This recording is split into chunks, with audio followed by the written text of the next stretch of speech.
o vídeo já vai começar, mas antes, não se esqueça de se inscrever e ativar as notificações.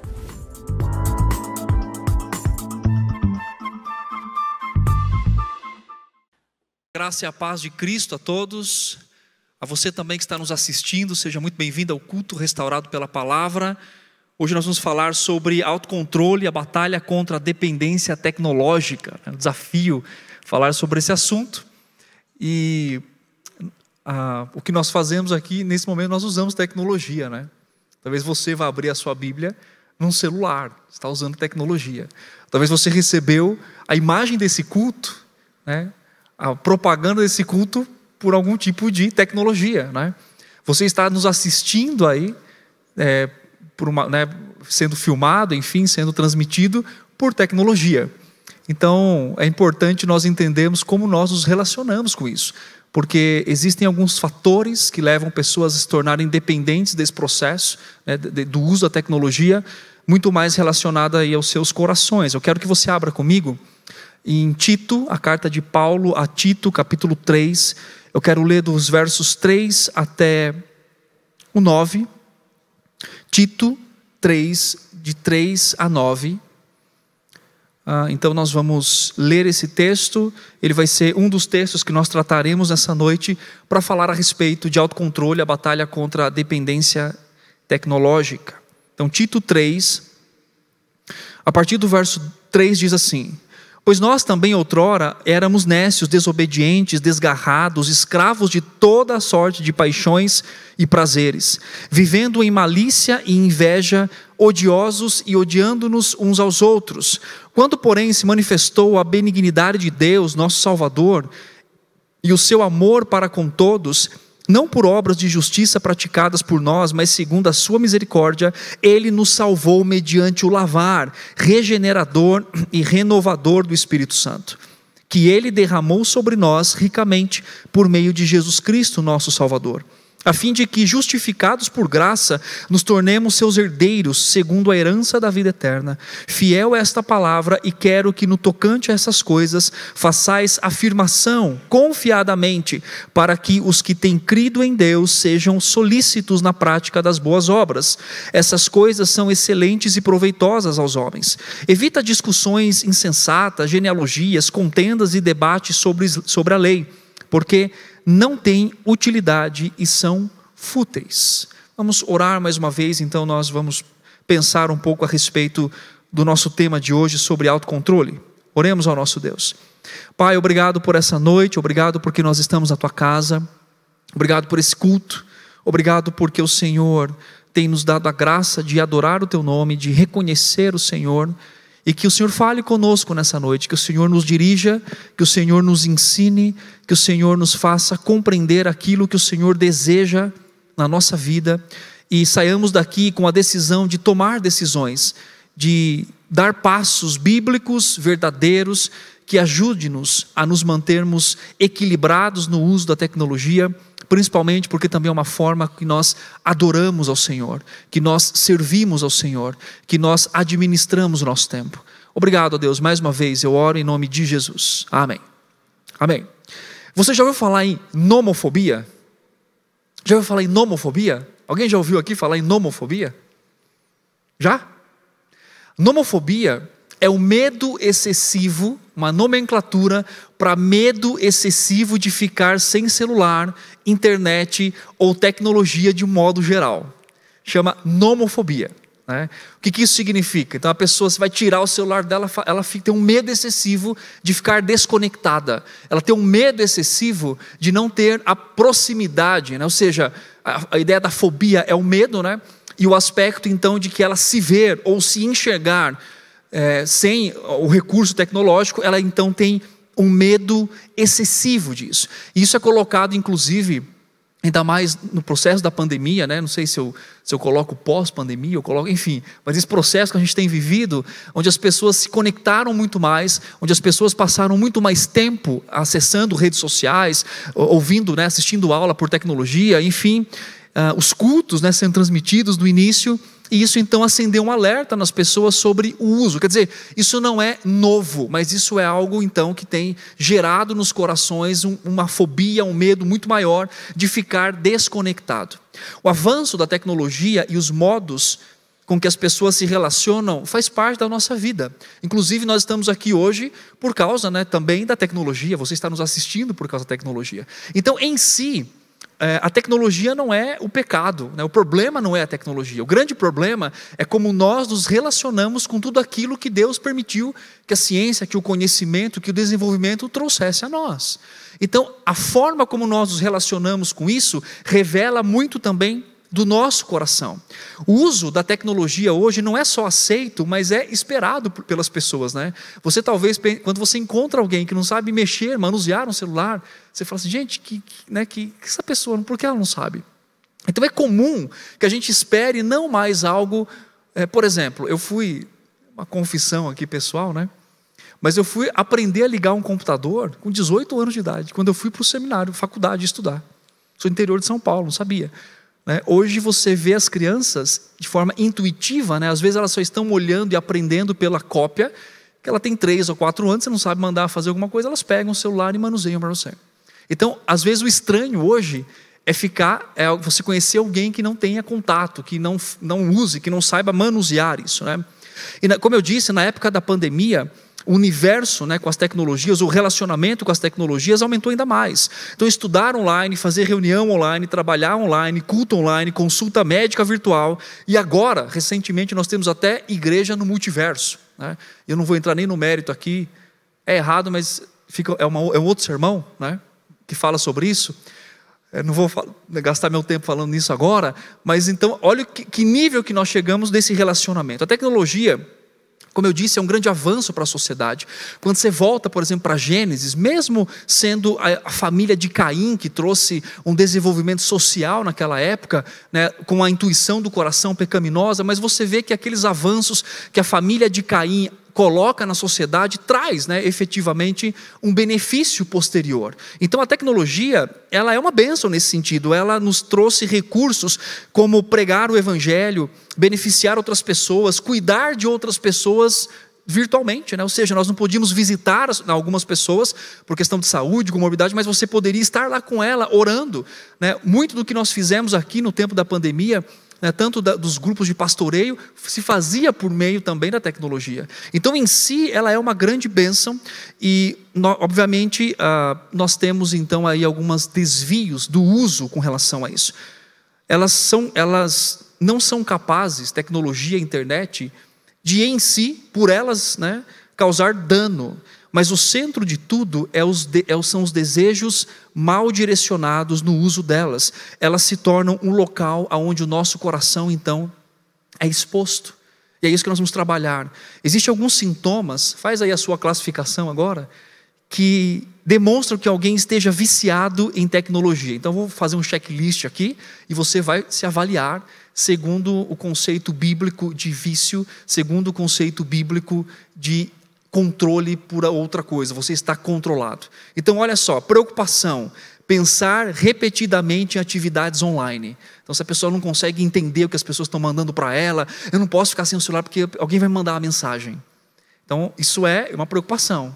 Então pode ser que você esteja preocupado em todo o tempo estar conectado, isso é um sintoma de controle tecnológico. Outra coisa, uso crescente, sentir a necessidade cada vez mais de estar no dispositivo. Então, aí agora nós colocamos assim, não, mas é porque eu trabalho. Mas você trabalhava 24 horas presencialmente? Você entrava 3 da manhã e saía...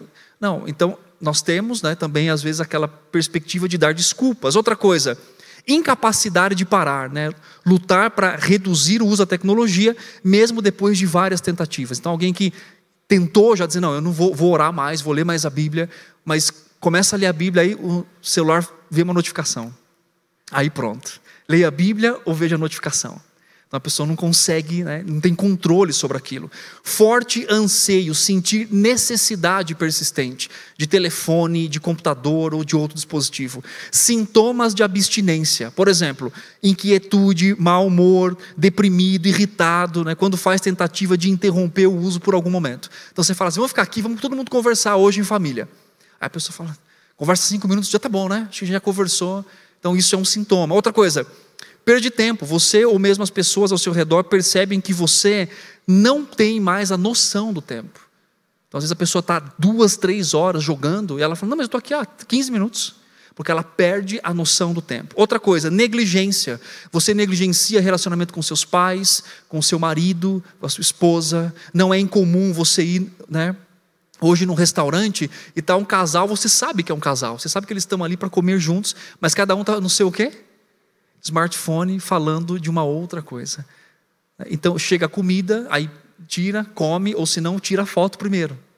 Para mostrar que está lá. Ou então tira uma selfie. Para dizer assim, eu e a minha esposa aqui no restaurante. Aí terminou a selfie, tirou a selfie, bota o celular e volta, ou então volta cada um falar com a sua pessoa que estava falando e nem olham para a cara do outro. Então quando nós percebemos a negligência nos estudos, então, né, você jovem na faculdade, adolescência aí, né, também, chega aí no final do semestre, tem que correr atrás porque você ficou assistindo coisas, você ficou usando tecnologia. Então isso também é uma questão. Outra coisa é comportamentos de risco. O que isso significa? Comprometer os relacionamentos significativos, trabalho, oportunidades educacionais, como nós falamos aqui, mentiras e ocultamento. Então a pessoa começa a ir com o celular ao banheiro, ela começa a ocultar do marido, da esposa, né, os filhos, os pais, para dizer, não estou tanto tempo assim no celular. Mas a pessoa está. Às vezes você chega no ambiente, a pessoa está usando o celular, de repente ela coloca ali rapidinho, porque ela sabe que não é para ver naquele momento, não é para conversar naquele momento com alguém. Outra coisa, escape. Muita gente hoje usa dispositivos como escape para não lidar com as realidades da vida. Então a pessoa passa muito tempo em frente ao computador, conversando com pessoas, desenvolvendo os relacionamentos virtuais com um detalhe muito grande. Ali ela pode ser quem ela quiser. Ela pode botar uma foto, botar um filtro, usar uma outra foto, se dizer que ela tem uma profissão, se dizer que ela é alguém. Então, às vezes isso se torna como um refúgio, porque a pessoa não consegue ter relacionamento intenso e relacionamento vívido e significativo fora desse ambiente.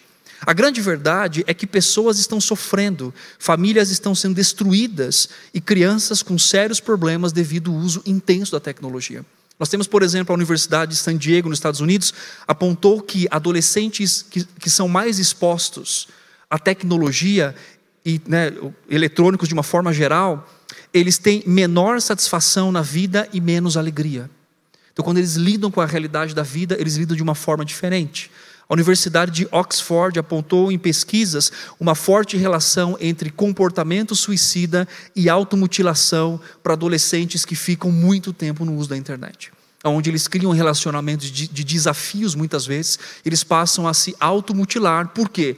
Porque eles estão vendo aqueles meninos, aquelas meninas, os seus amigos, né, num padrão de beleza que o mundo impõe. Então ele pensa assim, eu não faço parte desse padrão. Então eu estou aqui observando, eu não faço parte desse padrão. Então se começa a ter um pensamento suicida e se automutilar. É importante pensar no uso das tecnologias, a necessidade delas e também o modo como nós podemos glorificar a Deus. Então a tecnologia ela é uma ferramenta que Deus nos deu para que nós usemos para a glória dEle, para que nós usemos para louvor do seu nome. E o que a Bíblia fala sobre a realidade observada por pesquisas, problemas reais na família e o uso contínuo de tecnologia? Primeiro, a Bíblia aponta para o lugar onde é todos os problemas de vício, de idolatria, que é exatamente o nosso coração. Se você quiser abrir comigo em João 8,34, a palavra de Deus diz o seguinte: Jesus respondeu, digo-lhes a verdade, todo aquele que vive pecando é escravo do pecado. Uma definição bíblica de vício que o Senhor traz na sua palavra, não só aqui, mas em outros textos, significa a prática constante, idólatra, desordenada em nossa vida, caracteriza um vício. Não temos somente uma raiz dessa escravidão. Isso é interessante, porque quando nós vamos para a Escritura, talvez uma pessoa que deseja ser desejada, ela passa muito tempo na internet produzindo conteúdos para que você e eu dê um clique dizendo que nós curtimos. Então perceba que a raiz são muitos que levam pessoas a serem viciadas em tecnologia, a constantemente estar ali. Por quê? Como eu disse, o desejo de ser desejada. passa muito tempo produzindo conteúdo nas redes sociais para que de alguma forma seja enaltecida, para que receba um comentário, porque isso alimenta o ego, isso alimenta o desejo do seu coração. Então ela produz muita coisa, essa pessoa, simplesmente para alguém ir lá e dizer: olha, eu gostei do seu conteúdo, eu compartilhei aquilo que você fez. Então isso dá uma satisfação pessoal para aquela pessoa.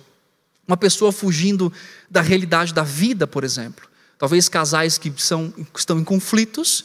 Então esse homem, essa mulher passa muito tempo na internet, passa muito tempo jogando, passa muito tempo assistindo séries. É uma forma de lidar com aquela situação. Outras pessoas estão em frustração com o seu emprego, com as suas famílias, com a sua vida, e é um refúgio onde elas vão ali para encontrar ou supostamente encontrar contentamento. Outras pessoas veem a tecnologia como um lugar de descanso. Então eu trabalho a semana toda e como eu descanso? Assistindo série a semana toda, assistindo série no final de semana.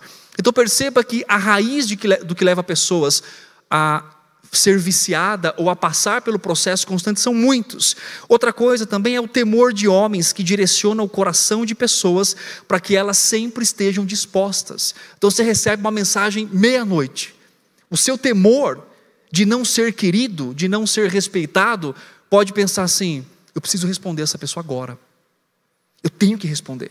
Talvez o seu temor de pensar assim: meu chefe vai mandar embora se eu não responder, eu vou ficar sem emprego, vou perder meu emprego, vou perder meu sustento, perder meu salário, perder tudo. Então, o que move muitas pessoas também é o fato delas terem medo em como elas serão julgadas pelo outro, principalmente pessoas que são importantes para ela. Então elas não têm limites, elas não impõem limite. Elas respondem de madrugada, elas respondem em qualquer horário, né? E tem alguns que mandam assim, acho que inclusive até eu já mandei: estou te mandando esse horário, por favor, não precisa responder. Então se não era para responder, mandava outro dia. Não é verdade? Mas o que acontece? Nós somos então tentados a dizer: não, eu preciso dar uma resposta, eu preciso estar presente. E isso pode nos levar a pensar que estamos disponíveis em todo o tempo. Outra raiz também que deixa pessoas muito tempo na internet é a pornografia. Pessoas que utilizam da pornografia como uma satisfação pecaminosa, né, pessoal, idólatra, desordenada, para consumir sexo que está sendo colocado ali. Então ela precisa passar muito tempo ali, às vezes muito solitária, presa no seu quarto. Nem sempre é por isso, mas a grande maioria é por causa disso, porque elas estão então liberadas, livres para ver aquilo que elas necessitam. Então elas param de ter relacionamento. Outra coisa são os jogos digitais, né? Como busca de satisfação. Você tem aquele: eu estou jogando aqui, eu mereço esse jogo. Então todo esse comportamento leva pessoas a terem práticas viciosas. Como lidar com o vício em tecnologia? O David Powlison costuma enfatizar que Paulo mostrou para a gente que sair desse processo é você sair de um lugar para outro lugar. O que isso é importante, tendo a intenção do primeiro passo? É você entender que o vício por tecnologia é uma questão do meu coração e do seu coração. É uma questão que nasce daqui. É uma questão em como eu encontro satisfação ou não, como eu encontro alegria ou não, como eu encontro, sou desejado ou não pelo uso das redes sociais. Então é um ponto importante entender que o problema em si não é o computador, não é o celular, não é o aparelho em si. O problema está em como você usa esse aparelho e em como você encontra satisfação nele.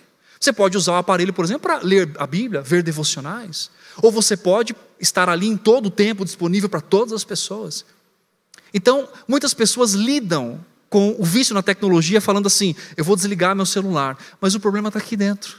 Então ela vai achar um outro ídolo que supra a necessidade dela daquilo que ela colocou naquele momento. Talvez alguém fale assim: não, mas agora eu vou trocar de lugar o meu computador. Ok, isso são coisas que ajudam, mas que não são, na verdade, respostas e remédios eficazes para tratar o coração.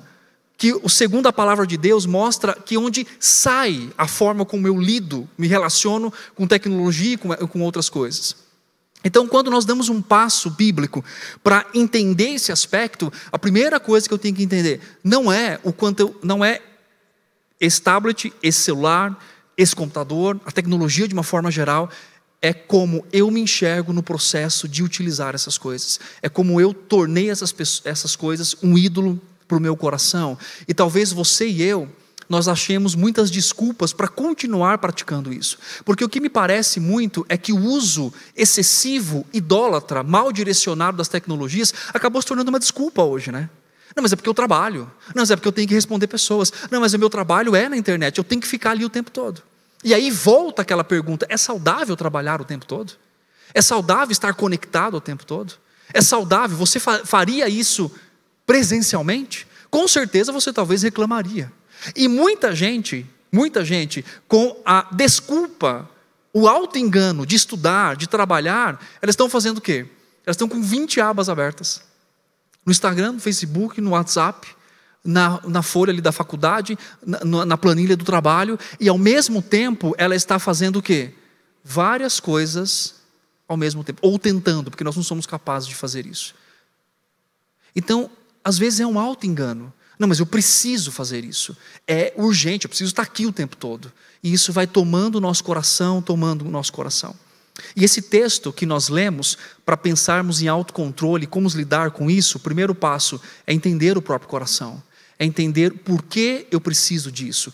Talvez eu use a rede social para ser desejado. Por que eu preciso ser desejado? Por que eu preciso ser amado tanto assim? Por que isso é importante para mim? Talvez eu tenha que responder todo mundo em todo o tempo. Por que isso é importante para mim? Qual é o lugar de Cristo nesse aspecto? Como que eu respondo biblicamente?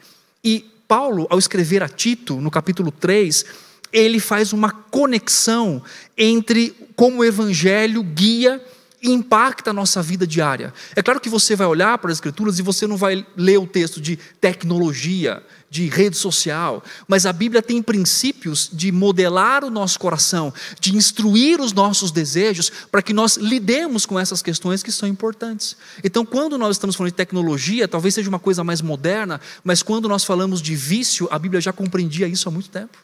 Porque Deus conhece a estrutura do nosso coração. Ele conhece a forma como nós nos relacionamos com as coisas. Seja a tecnologia hoje, ou fosse algo mais do passado, como homens de Deus também enfrentaram aqui.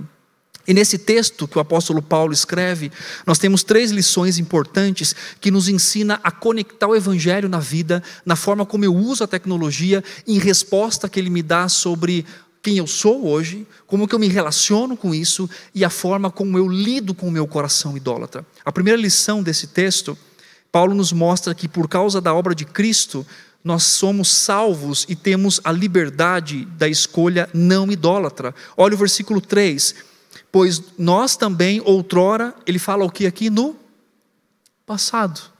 Ele está dizendo o seguinte, pois nós também outrora éramos nécios, desobedientes, desgarrados. E aí ele coloca uma palavra que é central para o nosso estudo hoje, para a nossa reflexão. Nós éramos escravos das paixões. Olha o seu texto aí comigo. E prazeres, vivendo em malícia e inveja. Paulo nos traz um aspecto importante, trazendo aqui no passado esse verbo, mostrando que éramos nisso, éramos assim, tínhamos um coração voltado aos prazeres, quer dizer, éramos dominados por qualquer tipo de prazer, por qualquer tipo de questões que inclinavam o nosso coração, mas ele fala no verso 4, quando porém se manifestou a benignidade de Deus, nosso Salvador, e o seu amor para com todos, não por obras de justiça, então ele fala sobre o poder regenerador do Espírito Santo na nossa vida. Então a base para uma mudança idólatra, por uma mudança de hábito, não é exatamente o primeiro passo a ser dado, é o quanto você entende desse hábito e o quanto você o abandona. Porque o que nós estamos falando aqui? De um poder, de uma influência, de uma verdade, de um fato redentivo que nos coloca no lugar de dizer não àquilo que domina o nosso coração. E por que isso acontece? Porque a obra de Cristo foi aplicada a nós. Ele nos libertou das garras do pecado. O retrato passado, de corações dirigidos por escravidão e paixão. Então a Bíblia nos aponta uma esperança muito mais do que a troca de hábito. A Bíblia nos aponta uma base para a mudança. E qual que é a base dessa mudança? É quem eu sou em Cristo. É do que realmente eu preciso. É como ele educa. Paulo fala sobre isso mais anteriormente em Tito. A graça de Deus nos educa, ela nos torna adequado para viver nesse mundo e para se relacionar com todas as coisas, inclusive com a forma e com a tecnologia. O lavar regenerador do Espírito Santo nos dá vida para que nós vivamos de uma forma diferente. E aí isso é importante. Cristo Jesus é o centro da nossa vida e da nossa existência. Então, quando nós falamos de vício, quando nós falamos de controle ou de autocontrole, nós estamos falando de um pecado que quer nos enganar e dizer assim: você precisa disso. Isso é a razão da sua alegria. Posta isso em todo o tempo. As pessoas vão gostar mais de você se você fizer isso. Assiste mais, porque trata a sua tristeza com assistir coisas, porque as pessoas ensinam isso. Olha, fica bastante tempo aí, porque aí você foge do conflito, você não precisa ser confrontado com as pessoas. Ou é aí que você tem satisfação, tá vendo? Fica jogando o tempo inteiro, deixa a sua esposa lá, deixa seu marido, deixa seu pai, a sua mãe. Então, o engano do pecado no nosso coração nos faz entender, ou quer nos fazer entender pelo engano, de que essas coisas são mais importantes do que o próprio relacionamento com Cristo. E você percebe o quanto a tecnologia domina o seu coração e o meu, quando nós temos tanto tempo para ela e pouco tempo para nos relacionarmos com Deus. Eu vou fazer aquela pergunta clichê que todo mundo faz, mas vamos fazer uma matemática simples. Quanto tempo você leu a Bíblia essa semana, ou vamos dizer de segunda a quarta? E quanto tempo você respondeu pessoas? Quanto tempo você talvez ficou na frente assistindo uma série, mas pegou a Bíblia para ler, dá um sono? E sabe como nós estamos tratando isso? Normal, gente. É porque ler é ultrapassado. A gente vê vídeo curto agora, de 3 minutos. Não tem mais que escrever texto, desenha, é mais fácil. Então nós estamos colocando a culpabilidade na tecnologia, numa geração de uma linguagem rápida, e nos conformando com o fato de que isso é assim mesmo. E daqui a pouco a gente está pegando a Bíblia e fazendo desenhos, mas vamos fazer menos, para a gente poder entender as coisas. Então, o ponto que eu quero entrar aqui importante é que, ao tratar isso como algo sem sentido ou sem valor, isso nos leva a um auto-engano. E o uso da tecnologia se tornou tão comum para nós, a primeira coisa que você acorda, o que você faz? O que você faz quando você acorda? Não precisa responder. Mas a primeira coisa que você acorda, o que você faz? A última coisa que você vai dormir, que você faz? Não é assim? E isso é com você e comigo. Por exemplo, vou dar um exemplo particular. Eu tenho um princípio. Quando eu saio do meu trabalho, quando eu saio da igreja, e chego na minha casa, antes eu sempre chegava assim, respondendo alguém no celular. Aí a Luana abria a porta, as crianças vinham, Luana vinha. Qual a primeira figura que ela tinha na frente? A minha respondendo alguém. Oi pai, tudo bem? Boa noite. Boa noite. Aí entrava, né? Aí um dia eu falei assim, nunca mais fazer isso. Quando a minha esposa abrir a porta, a primeira coisa que ela vai ver sou eu preocupado, intencionado a dizer boa noite, bom dia, boa tarde, dar um abraço nas crianças. São coisas pequenas, mas que revelam o nosso coração. Eu estou indo para minha casa, ali é o lugar que eu vou ficar com a minha família. Se for urgente, liga. Se não for urgente, manda, depois a gente vê. Se morreu, traz testado de óbito. Você mesmo. É brincadeira nesse sentido, mas parece que há uma urgência tão grande em ser pronto para todas as pessoas. Mas nós não podemos viver assim. Porque o único que é suficiente é Cristo. Não preciso responder, porque se eu não responder, aquela pessoa vai morrer. Talvez exista uma emergência mesmo e tem que ser colocado ali. Mas nós não somos autossuficientes. Cristo é. E Ele supra as necessidades verdadeiras. Então, a ideia aqui do texto é mostrar que Ele é o Senhor, e que Ele nos liberta do ato de ficar viciado em todo o tempo. Nós devemos usar a tecnologia com humildade ao engajar os outros. O Evangelho nos ajuda, inclusive, a submeter as autoridades e estar prontos para usar de uma forma adequada. No verso 1, nós não lemos aqui, mas eu quero ler, diz assim: lembre-se-lhes de sujeitem os que governam as autoridades sejam obedientes e estejam prontos para toda boa obra. O que eu aplico isso para a vida de um adolescente, de uma criança e tal, é o fato de que, uma vez alcançada pelo Evangelho, é importante entender a autoridade dos seus pais, a autoridade das pessoas que cuidam de você, no sentido de o Evangelho produz isso. Então, se a sua mãe está dizendo que está usando muito celular, acredite nela. Ela não está só pegando no seu pé, ela está mostrando uma coisa que talvez você esteja com um ponto cego. E o Evangelho traz o aspecto da obediência, porque podemos viver assim uma vez salvos do Senhor. Uma outra coisa importante que o texto usa aqui é que nós devemos priorizar, nesse autocontrole, as boas obras. Olha o verso 8 comigo novamente. Fiel é esta palavra e quero que no tocante a essas coisas faças a afirmação confiadamente, para que os que têm crido em Deus sejam solícitos na prática de boas obras. O que isso significa? Paulo escreve, nesse aspecto, que nós devemos escolher em como nós devemos usar a tecnologia, apontando para aquilo que é a boa obra. E como que isso se aplica? Algumas mudanças são importantes, Em que sentido? Quais mudanças nós devemos ter e fazer nos nossos hábitos diários, entendendo a obra de Cristo, para o uso adequado? Deus preparou boas obras para nós, para que nós andássemos nela. Devemos ser cuidadosos, buscar as coisas excelentes, talvez mudar hábitos de relacionamento. Talvez você tenha se relacionado muito mais virtualmente do que presencialmente com alguém.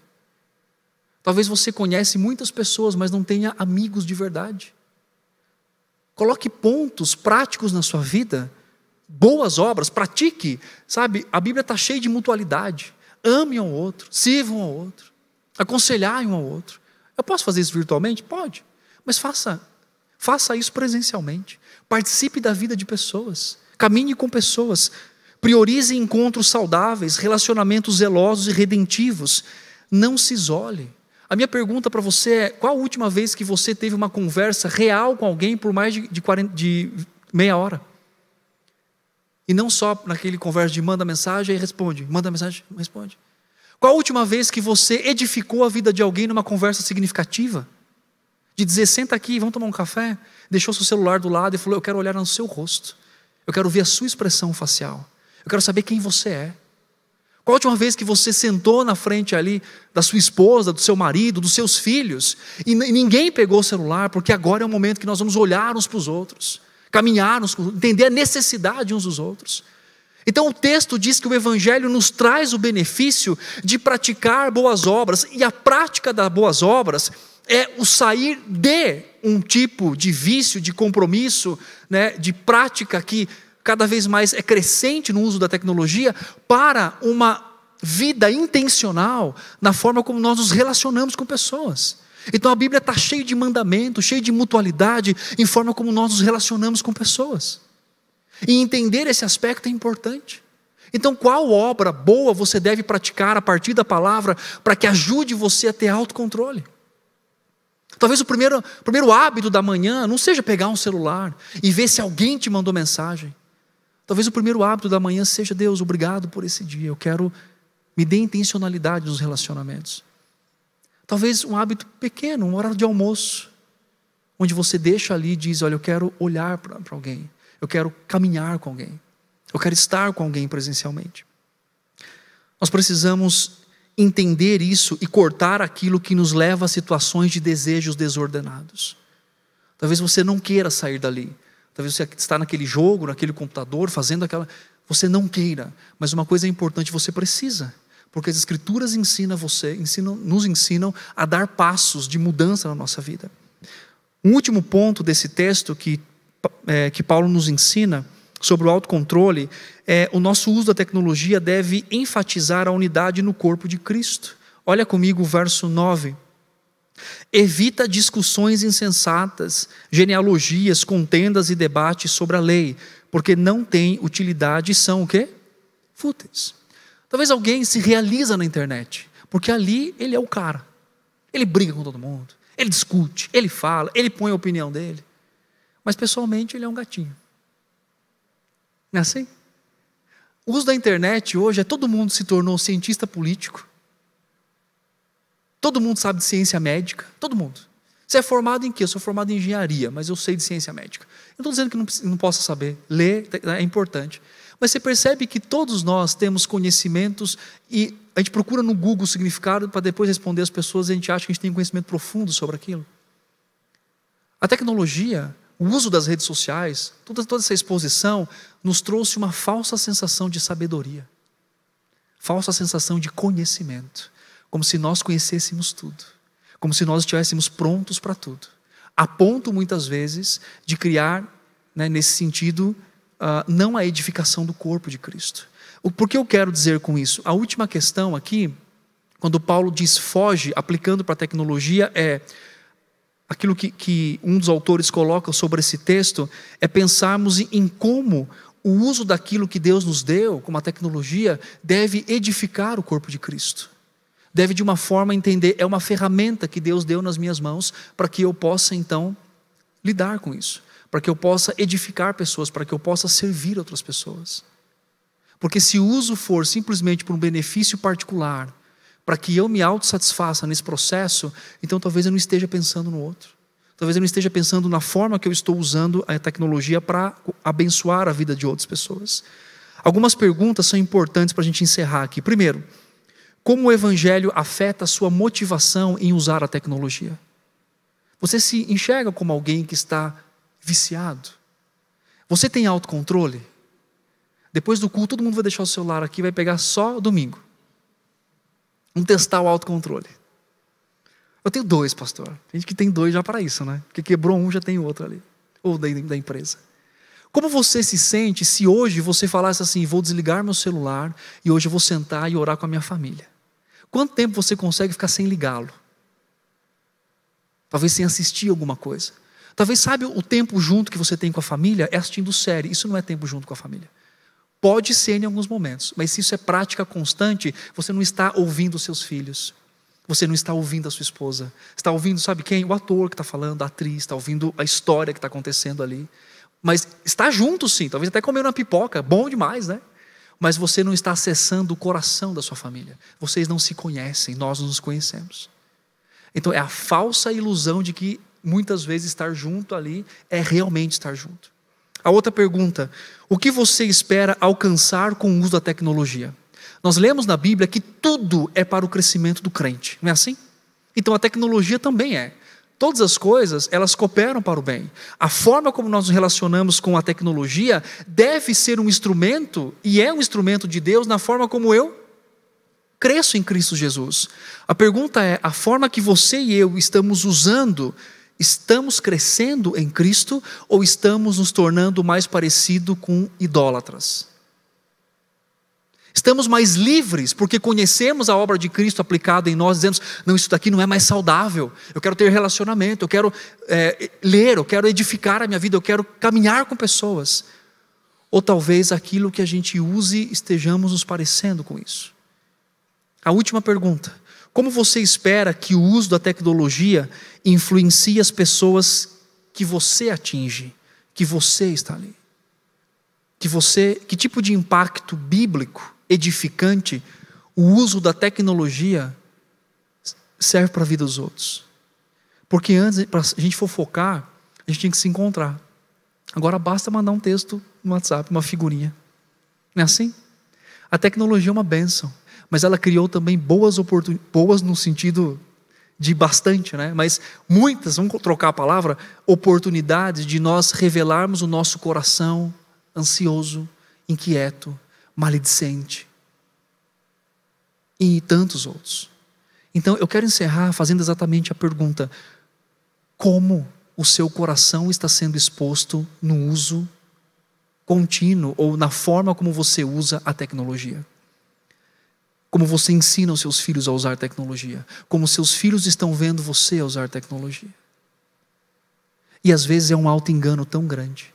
Às vezes eu vou visitar alguém, vou conversar com alguém, aí o pai, a mãe está lá digitando, né?